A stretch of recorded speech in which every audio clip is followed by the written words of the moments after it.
Kalau suatu negara itu diibaratkan seperti tubuh manusia, maka ada tangan, mungkin tangan itu tenteranya.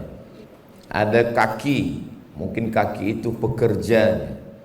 Ada mulut, lisan, mutahaddis, juru bicaranya. Tapi semua yang menggerakkan itu adalah, mohon maaf, otaknya. Otaklah yang memerintahkan tangan, kaki, mata, telinga, semuanya.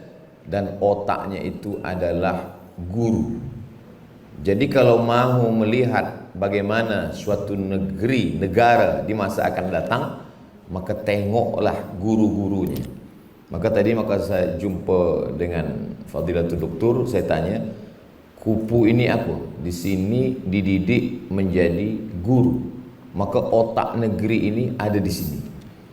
Ikan, dia busuk yang pertama kali bukan ekornya, kepalanya dulu lebih busuk. Jadi kalau negeri itu mau rosak, maka rosakkanlah gurunya. Jadi tazkirah kuliah saya yang paling berat rasanya selama di Brunei di kupu inilah. Kalau di masjid, di tempat lain mungkin biasa saja. Sebab ini berhadapan dengan orang-orang. Kalau mau melihat bagaimana 20-30 tahun akan datang suatu kerajaan, suatu negara, tengok guru dia. Kalau ingin mencerdaskan suatu umat, maka gurunya mesti cerdas. Guru itu dipakai istilah di India, Mahaguru, guru. Orang di Pulau Jawa, saya pernah mengatakan guru itu kata dia artinya digugu dan ditiru. Semuanya ditiru. Cara dia berjalan, cara dia bercakap, bagaimana dia berbicara. Jadi kalau ada guru yang kasar, maka kata pepatah orang Melayu, mohon maaf, murid kencing berdiri, guru kencing berdiri, murid kencing berlari. Sebab murid itu akan melakukan lebih daripada yang dilakukan guru. Kalau orang putih mengatakan guru ini teacher, diambil dari kata teach. Tasrifnya teach, teaching, teacher, teacher. Isim fa'il. Teach hanya mengajar saja. Jadi semua yang mengajar maka disebut teacher.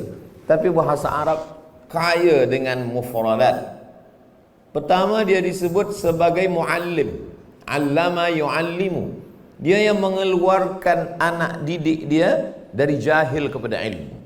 Yang kedua dia disebut sebagai muaddib. Yang sebelumnya kasar, tak beradab, maka dia disebut muaddib, merubah menjadi beradab. Adab diambil dari kata makdubah. Makdubah artinya makanan. Mendidik orang itu seperti mengajak kepada makanan.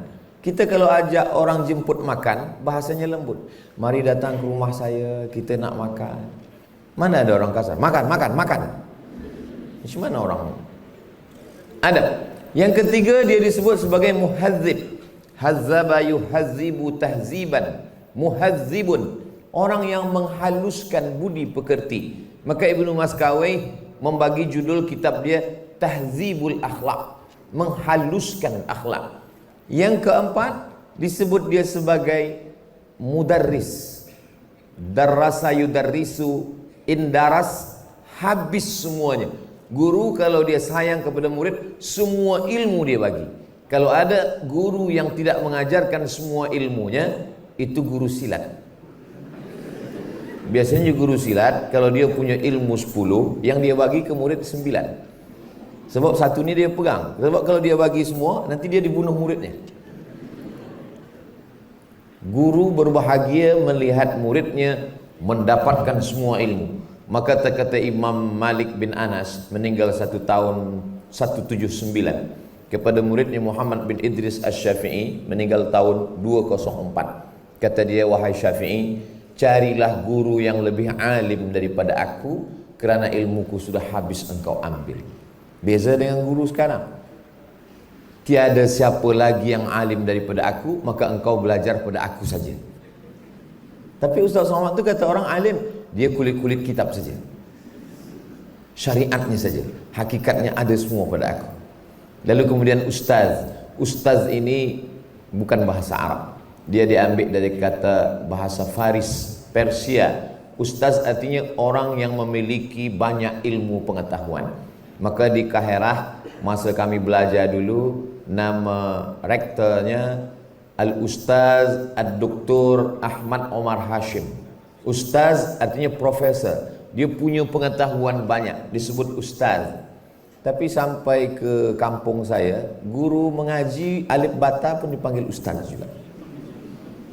Semua panggil ustaz. Akhirnya saya pun nama saya dipanggil UAS, Ustaz Abdul Somad. Kenapalah panjang betul nama ustaz disebut sampai 2,5 meter. Itu ada asbabun nuzul. Karena setengah orang yang tak paham kata dia sombong. Apalah Ustaz Abdul Somad ni profesor, doktor, syekh, LCD, ESA, PhD, datuk. Itu kan semua tinggal, kita akan mati. Betul. Saya pun dulu mula-mula balik tak suka tulis panjang macam tu. Saya sebut kata pengerusi masjid semua, sebut saja Ustaz Abdul Somad. Dah, suatu hari ada newspaper di tempat saya. Di halaman muka surat last kali belakang, mohon maaf beribu maaf, jual obat kuat. Penjualnya tu ustaz semua. Masa saya tengok tu ini nampaknya umat ni tak boleh bezakan mana ustaz yang takhrij hadis, mana yang takhrij jin. Dia tak tahu. Maka itulah untuk membezakan, ini ustaz yang mengajarkan ilmu agama Islam, ini ustaz yang sebenarnya isinya bukan ustaz, tapi hanya ingin mengambil nama saja. Kadang bomoh pun guna ustaz juga, merosakkan nama baik ustaz. Jadi kesemuanya muallim, muaddib, muhazzib, ustaz, syekh. Syekh biasa digunakan untuk orang yang sudah tua di atas 50 tahun. Jadi kalau ada dipanggil, apa kabar Syekh? Saya muda lagi. Tapi ada orang yang muda kerana ilmunya dipanggil juga dengan sebutan Syekh. Ini semua adalah mustalahat, nama-nama, tapi di balik nama itu ada makna yang terkandung, bahwa orang yang berilmu itu al-alimu kabirun walau kana saghiran.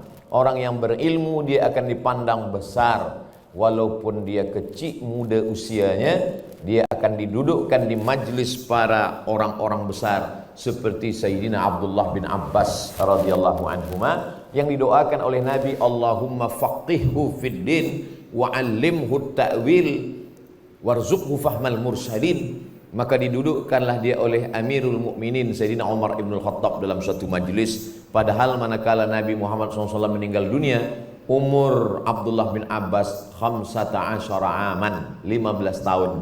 Tapi mengapa dia didudukkan? Karena barakah ilmunya. Dikumpulkanlah tafsir-tafsir daripada Abdullah bin Abbas ini dalam satu kitab khusus, Tanwirul Miqbas, kumpulan daripada penafsiran Abdullah bin Abbas, yang sebagian besarnya diriwayatkan oleh Imam Abu Ja'far Ibnu Jarir At-Tabari dalam tafsir dia, yang dia riwayatkan banyak dari murid-murid Abdullah bin Abbas. Ada Ad-Dhahhak, ada Mujahid, ada Ikrimah, dan selain daripada itu dari kalangan tabi'in. Begitulah ulama dulu memperhatikan ilmu, dan ilmu ini kita tidak boleh mungkin dapat dari buku.